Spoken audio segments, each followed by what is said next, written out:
రాష్ట్ర ప్రభుత్వం ప్రతిష్టాత్మకంగా చేపట్టిన ఇందిరమ్మ ఇండ్ల లబ్ధిదారుల ఎంపికల్లో రాజకీయ జోక్యం తగదని సిపిఎం రాష్ట్ర కార్యదర్శి వర్గ సభ్యురాలు మల్లు లక్ష్మి అన్నారు. శనివారం మోతే మండల కేంద్రంలో జరిగిన విలేకరుల సమావేశంలో ఆమె మాట్లాడారు. గ్రామ సభలు పెట్టి ఆ గ్రామంలో అర్హులైనటువంటి వాళ్ళు 60 మంది 70 మంది ఉన్నారు.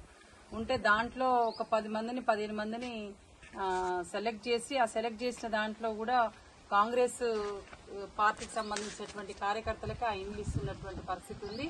అట్లా కాకుండా అర్హులైన వారందరికీ కూడా ఇండ్లు సెలెక్ట్ చేయాల్సినటువంటి అవసరం ఉందని సిపిఎం పార్టీగా డిమాండ్ చేస్తా ఉన్నాం.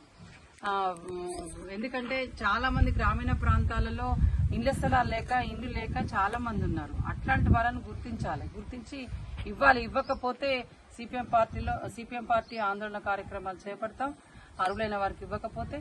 అట్లాగే ప్రతి గ్రామాల్లో ఇంకా ఐకేపీ సెంటర్లలో వడ్లుంటున్నవి. వడ్లు త్వరగా కొనుగోలు చేయాల్సిన బాధ్యత అధికారులు చర్యలు తీసుకోవాల్సిన అవసరం ఉందని డిమాండ్ చేస్తా ఉన్నాం. మార్కెట్ లో కొనుగోలు చేసిన తర్వాత మళ్లీ మిల్లర్ల దగ్గరకు పోయిన తర్వాత అక్కడ కూడా తరుగు తీసేస్తా ఉన్నారు. కింటాకు 4-5 కేజీలు తరుగు తీసేస్తున్నారు. అట్లా తీసేయటం కరెక్ట్ కాదు. ఎప్పుడైతే ఐకేపీ సెంటర్ లో కొనుగోలు చేస్తారో అక్కడే ఉండాలి, కానీ మళ్లీ మిల్లర్ల దగ్గర పోయిన తర్వాత తరుగు తీయటం అనేది కరెక్ట్ కాదు. అధికారులకు కానీ కలెక్టర్ గారిని డిమాండ్ చేస్తున్నాం, అది కరెక్ట్ కాదనేది.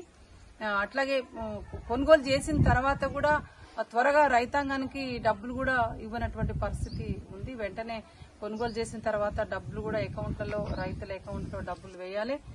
ఎందుకంటే ఇప్పటికే ఒడ్లు కొనుగోలు చేయకపోవటం వల్ల అకాల వర్షాలు ఎప్పుడొస్తాయో తెలియవు.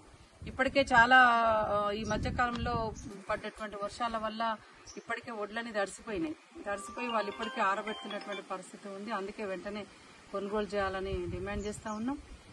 అట్లాగే తెలంగాణ రాష్ట్రంలో దాదాపు 2 లక్షల పంట అకాల వర్షాల వల్ల నష్టపోయినటువంటి వాళ్లకు సిపిఎం పార్టీ ఎకరానికి 30,000 చొప్పున ఇవ్వాలని డిమాండ్ చేస్తే ఉత్తమ్ కుమార్ రెడ్డి గారు ఎకరానికి 10,000 ఇస్తా అని చెప్పాడు.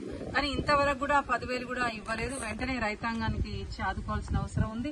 అట్లాగే సూర్యాపేట జిల్లాలో కూడా చాలా గ్రామాలలో నీళ్లు లేక పొలం ఎండిపోయిన పరిస్థితి ఉంది. కాబట్టి వాళ్ళను కూడా ఆదుకుంటానన్నారు. ఇంతవరకు వాళ్ళ అకౌంట్లలో కూడా డబ్బులు కనీసం పంట నష్టపరిహారం ఇవ్వలేదు. వెంటనే ఇవ్వాలని మేము డిమాండ్ చేస్తా ఉన్నాం.